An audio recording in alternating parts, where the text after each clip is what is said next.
Continuando com um novo assunto. Aí nós temos, já tinha mostrado para vocês, né, sobre as múmias incas. E agora a gente vai falar a respeito do encontro, né, de astecas e incas com os espanhóis. Principal interesse dos europeus e os povos, né, era a abundância de ouro e prata que os territórios dos incas, astecas e maias possuíam. Isso desencadeou toda a ganância, a ambição dos espanhóis, que depois também vai afetar os demais europeus, tá? A princípio, gente, quando os espanhóis chegaram, que os europeus não vão se estabelecer aqui na América, o primeiro contato deles, né, com os nativos, com Cristóvão Colombo, vai ser um contato pacífico, a princípio. Mas não vai demorar muito, né, para esse fato modificar. Logo, o interesse, a ganância, a ambição dos europeus pelas riquezas dos nativos e pelo trabalho escravo, pela exploração do trabalho escravo, fez com que eles passassem a usar a força, né, com relação aos nativos, e eles acabaram levando vantagem por causa da evolução das armas, né, que os europeus possuíam, coisa que os nativos não tinham, e também pelo fato dos europeus transmitirem doenças, né, para os nativos, e ser aí um fator que chegou a dizimar várias tribos. Mas o principal também era que muitos desses povos da América viam os europeus, pelo menos a princípio, depois essa visão também vai ser modificada, os viam como seres divinos, como foi o caso dos astecas, quando viram pela primeira vez os espanhóis, que acharam estar diante dos deuses, né? Inclusive fazia parte de um mito asteca que falava sobre uma divindade deles que voltaria, que teria a pele clara, né, e teria vestimentas diferentes. Então, quando eles viram os espanhóis montados em cavalos, animais esses que eles desconheciam, não existiam cavalos na América, né, antes dos espanhóis chegarem. E quando eles viram aqueles animais magníficos e assentados sobre eles os homens vestidos com trajes que até então eles nunca tinham visto, e utilizando-se de armas que também para eles era totalmente desconhecida, fazia um enorme barulho, né? E que tinha um poder de mortal, né? Muito rápido. E isso fez com que eles acreditassem estar diante dessas divindades, tá? E eles se curvaram a princípio, mas logo depois eles começaram a perceber que tratava-se meramente de homens de terras estrangeiras, e eles começaram a fazer uma resistência aí às imposições desses homens brancos. E no momento em que o indígena, o nativo, ele começa a ter a resistência a que o homem branco queria impor a eles, aí começa o atrito, tá? Aí começam os primeiros conflitos armados, né? O primeiro homem a chegar, branco, né, europeu, a estar com os astecas pela primeira vez foi Hernán Cortés, no ano de 1519. Ele que chega lá pela primeira vez, na verdade, o primeiro contato dele será com os povos ali do litoral da costa mexicana, que eles que falam para ele da existência dos astecas. Lembrando vocês que alguns desses povos tinham os astecas como povos inimigos, e através, né, dos contatos que o Hernán Cortés deixou aqui para aprender a língua deles e eles aprenderem a língua do homem branco, depois desses contatos eles descrevem que existia assim, um povo avançado que morava em cidades, ao contrário deles que viviam de forma tribal, que moravam em cidades e que tinha abundância de ouro. Isso desencadeou a ambição de Hernán Cortés, que foi com seus homens e alguns desses membros da tribo até os astecas, e eles chegam até Tenochtitlán.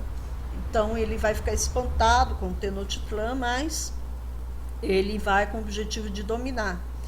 E ele acaba tendo ali um primeiro contato amigável, pacífico, de conversa, de ser levado para dentro do palácio por Montezuma, que era o imperador dos astecas quando o Hernán Cortés chegou, de ser levado lá para o palácio, né, de ser visto como uma divindade, mas logo depois ele mostra a que veio, já começou a exigir uma série de coisas. Montezuma tenta resistir, mas acaba dominado e obrigado a realizar aí as vontades do Hernán Cortés. Aí os próprios astecas começam a ver o Cortés como um cara aproveitador, e o Montezuma fazendo aliança com eles. E eles se voltam contra o próprio Montezuma e contra o Cortés. E vai ter o primeiro conflito armado entre eles. Cortés, ele consegue fugir. Na época ele estava com menor número de homens. Ele consegue fugir e depois ele retorna e vai retornar para massacrar a população de Tenochtitlán e dominá-los. Depois, na segunda vez que ele retorna, em 1521, aí ele realiza a dominação e passa a explorar os astecas, tirando todo o ouro e enviando para a Espanha. Aí, em 1533, se eu não me engano na data, Francisco Pizarro, ele chega, outro espanhol, chega até os Incas, encontra o caminho dos Incas, por ironia do destino, utilizando as próprias estradas que os Incas construíram. E ele chega até Cusco e o Pizarro, ele tem uma vantagem, ele encontra os Incas se degladiando entre eles. Estava tendo uma guerra civil quando Pizarro chegou, e ele se aproveita dessa guerra civil para dominar os Incas mais rapidamente, tá? Domina e começa ali a exploração do ouro e da prata dos Incas e o trabalho compulsório, né, que é a mita, que vai virar o trabalho escravo, imposto aí pelos espanhóis à sua colônia. O principal motivo da derrota dos impérios americanos para os espanhóis foi a colaboração de povos hostis aos impérios. Então, os espanhóis soube aproveitar aqueles povos que estavam insatisfeitos com astecas, maias e incas, para fazer aliança com eles, para obter apoio, para lutar contra esses povos, essas civilizações que dominavam. Tá? E a tecnologia bélica, né, que os europeus possuíam, os armamentos de fogo, canhões, pistolas, espingardas, tá? E no caso dos maias, eles dominaram mais tardiamente, tá? Por quê? Porque os maias, eles não eram um império unificado, os maias eram divididos em cidades-estados, e isso dificultou para os espanhóis a dominação. Tá? Então levaram mais anos para conquistar os maias e dominá-los do que no caso dos astecas e incas, que eram um império unificado. Ok, gente? Agora a gente vai falar um pouquinho sobre os africanos, tá? O encontro dos portugueses ou dos europeus com os africanos. Aí nós temos uma cena, né, da batalha do Cortés com os astecas, tá? Aí, com relação à África, a África ela foi habitada por muitos reinos e muitos impérios africanos, ao contrário do que muita gente pensa, né, que a África é um território só de tribos e de pessoas pobres, miseráveis. Não é bem essa a realidade da África. A África possuiu, né, muitos reinos e muitos impérios poderosíssimos e avançados, tá? Bem avançados e bem desenvolvidos. Mas isso acaba atraindo também o interesse dos europeus, que vão explorar, vamos dizer assim, as fraquezas do continente africano, aquilo que o continente apresentava como uma fraqueza, e vão explorar bem vamos dizer assim, essas fraquezas, tá? Então, o contato aí com os africanos, como foi? Assim como aconteceu na América, com o primeiro contato ele vai ser pacífico, ele vai ser de reconhecimento. O primeiro contato vai ser estabelecido pelos portugueses, então vai ser de reconhecimento, vai ser pacífico e vai ser voltado para relações comerciais. Depois que começam as explorações no sentido de tirar proveito mesmo, de sugar as riquezas da África, tá? A partir das viagens portuguesas à costa africana, o contato foi se intensificando. Então, a primeira viagem de Portugal foi já no ano de 1415, e eles vão conquistar um entreposto comercial, que era... O que é um entreposto? É um local onde tem uma cidade que as caravanas de comércio se deslocam para lá para negociar suas mercadorias. Isso é um entreposto, então é um ponto de encontro comercial das rotas, tá? E existia uma cidade lá que era Ceuta, era um entreposto comercial, e os portugueses acabam dominando. A partir dali começa uma série de viagens portuguesas pelo litoral da costa africana, e eles vão estabelecendo feitorias. O que eram feitorias? Era um armazém fortificado, né? A princípio eles construíam um armazém, depois eles passaram a construir um forte, né? Onde ficavam militares para dar proteção àquela feitoria. Foi se estabelecendo também nas feitorias as primeiras igrejas, né, para cristianizar os povos ali da região. Então, todo o litoral da África, na costa ocidental, eles estabeleceram essas feitorias, tá?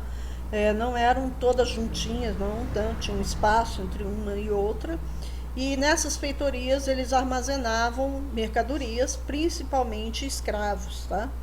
Que eles levavam os escravos para lá e deixavam até que os navios portugueses chegassem para carregar os navios com esses escravos e outras mercadorias que seriam negociadas. As mercadorias comuns na Europa, como marfim, âmbar, e outros produtos, como produtos alimentícios, mas também o escravo que seria trazido para a América. Para facilitar o comércio com os povos da região, essas feitorias elas facilitavam esse comércio, que aí os comerciantes da região levavam a mercadoria e deixavam depositada nessas feitorias. E ali o navio chegava, aportava nas feitorias, né, próximo a elas, e dali carregavam os navios. Era dessas feitorias que o comércio e o tráfico de escravos eram realizados, que eu falei para vocês. Aqui nós vamos ter, né, as regiões da costa africana, onde vocês estão vendo homens, tá? São as regiões de onde os escravos que Portugal ia buscar, tá? A localização de onde eles tiravam escravos da África, tá bom? Aqui da região de próxima a Cabo Verde, aqui de São Tomé, tá? E aqui de Angola e Congo, tá? O ouro era encontrado na costa ocidental, tá? Próximo aos reinos de Gana e Mali. Mangueta também, tá? Que é um minério.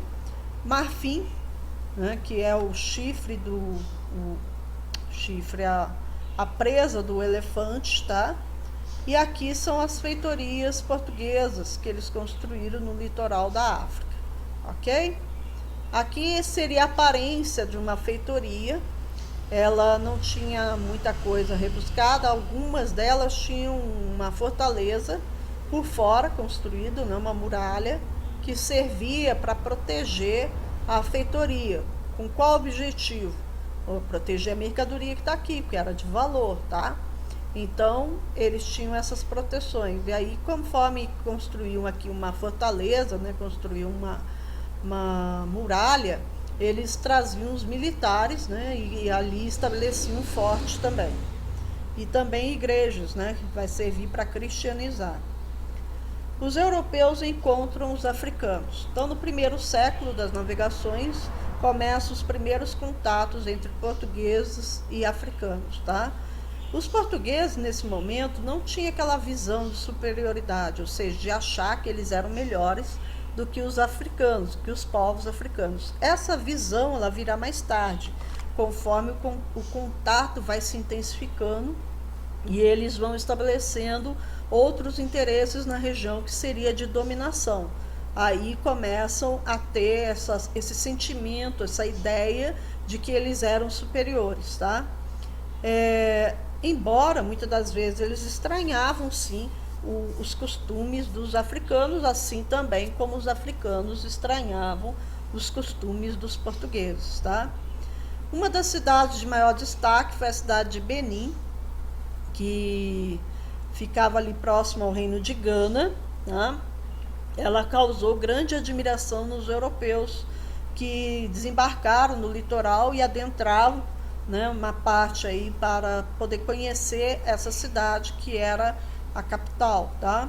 Essa cidade ela tinha forte influência muçulmana e isso fez com que em Benin tivesse até um forte comércio que interligava, né, a região ali do Cabo Bojador com o norte ali da África, atravessando o deserto do Saara. Vasco da Gama observou na costa oriental portos cheios de navios, né, na costa oriental, ou seja, lá no Oceano Índico. Ele viu, né, quando ele começou a fazer a travessia ali para chegar nas Índias, ele observou que aquela costa ela tinha muitos portos, tinham cidades que tinham muita população, cidades com intenso comércio, muita atividade, muita dinâmica, e tinham muitos portos com navios que vinham de toda a Ásia e também da África. E ele percebeu como era intenso o comércio ali naquela costa oriental. E as cidades, muitas das cidades tinham casas que se assemelhavam às casas, né, da região de Portugal, principalmente ali de Algarves, que eram de casas de alvenarias, né, com paredes mais grossas, com o teto, uma laje, né, porque isso diminuía o calor durante o dia.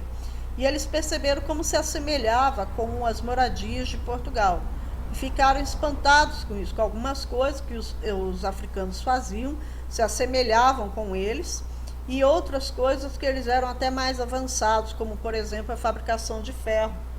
Na fabricação de ferro, os povos africanos da origem banto, eles eram exímios fabricantes de ferro, e inclusive os portugueses paravam ali para comprar, negociar o ferro com eles, para poder enchiam seus navios de ferro para poder negociar e revender esse ferro na Índia, que era considerado um ferro de excelente qualidade, muito bem produzido. A única dificuldade desse ferro é que os africanos não tinham forjas maiores, não tinha fornalhas maiores, então as barras de ferro que eles conseguiam fazer eram pequenas, tá? Então eles tinham que comprar em grande quantidade. E negociavam esse ferro na Índia e também em vários pontos da Ásia, tá bom? Aí é uma cidade africana, desse período que eu estou me referindo para vocês. A moradia deles, que se assemelhava um pouco com as regiões de Algarves, que seriam essas lajes, né? Com paredes de alvenaria, que deixaria durante o dia a casa mais fresca.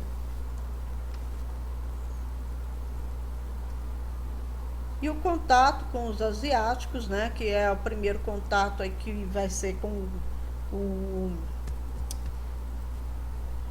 Nossa, deu branco aqui o nome dele, gente. Não é o Cabral, não, é o antes dele. Deixa eu ver, Vasco da Gama, ó. Tem um brancão aqui. Vasco da Gama, o primeiro contato, que chega às Índias, né? E ali na região de Calicut. E depois disso nós vamos ver avanços, né, dos portugueses investindo em várias viagens para a Ásia e vão começar a estabelecer ali alguns pontos, né, de dominação. Então, os portugueses vão dominar regiões de Hormuz, vão dominar a região de Goa, Calicut, de Macau, na China, tá? Goa, Calicut é na Índia, Hormuz é no Oriente Médio, Macau, falei que é na China, né? E chegarão, inclusive, até o Japão, tá? Aí nós temos um mapa mostrando para vocês os tratados que foram feitos entre Portugal e Espanha, que é o Tratado de Tordesilhas, esse daqui, em 1494, dividindo as Américas entre eles, tá? na verdade, um mundo entre eles. Então, a parte roxinha, teoricamente, seriam de Portugal, teoricamente, que na prática não foi, porque é muito território. E a parte amarela, teoricamente, seriam da Espanha, tá? E aqui, olha, esse é o Tratado de Saragoça, esse, teoricamente, o Tratado de Tordesilhas passaria aqui também, mas depois, em 1529, com muitas expedições portuguesas e espanholas aqui no Índico e no Pacífico, eles assinaram um novo acordo, que é o de Saragoça, que seria a divisão aqui, confirmando o que foi acordado em 1494 no Tratado de Tordesilhas, tá? Só que isso aqui, gente, ficou basicamente como teoria, que na prática eles não conseguiram se estabelecer, porque isso é uma região muito vasta, né, muito ampla, e a Austrália, por exemplo, eles nem conheciam ainda.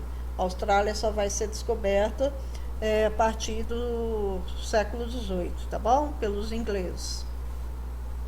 E aí alguns dos locais que eu citei para vocês, Hormuz, Malaca na Malásia, né, que os portugueses se estabeleceram, Colão, Cochin na Índia, assim como Goa e Calicut, Macau na China e Timor-Leste.